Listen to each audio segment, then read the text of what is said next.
Welcome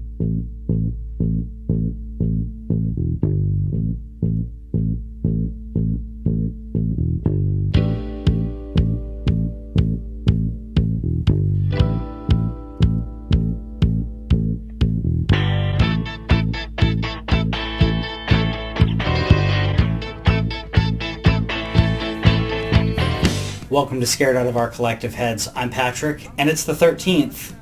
It's not Friday. Close enough. Friday the 13th.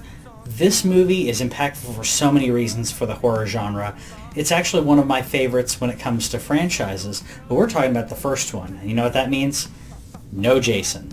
Jason was only seen as a child in this movie because, in this movie, the killer is Mrs. Voorhees. Pamela Voorhees, the mother of a child who we're meant to believe died while drowning at Camp Crystal Lake. This was kind of retconned because there wasn't really an idea for any sequels or anything. It was basically retconned and pushed forward as a franchise because it did so well. And they had the idea of this deformed child attacking, but a deformed child isn't really interesting, so they made Jason Voorhees. That's another story. This movie in particular is fantastic at how it sets up a lot of tropes that are used in the future for horror films.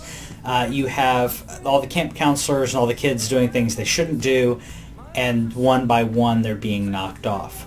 And I think it works really well for a lot of the effects and a lot of the gore that's not there. It's another one of those movies that doesn't have that much gore in it.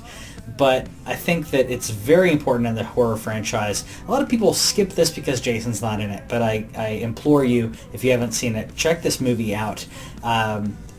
Now, about the future movies, obviously I am a fan, and I will do future episodes on that and what I think about the Friday the 13th franchise.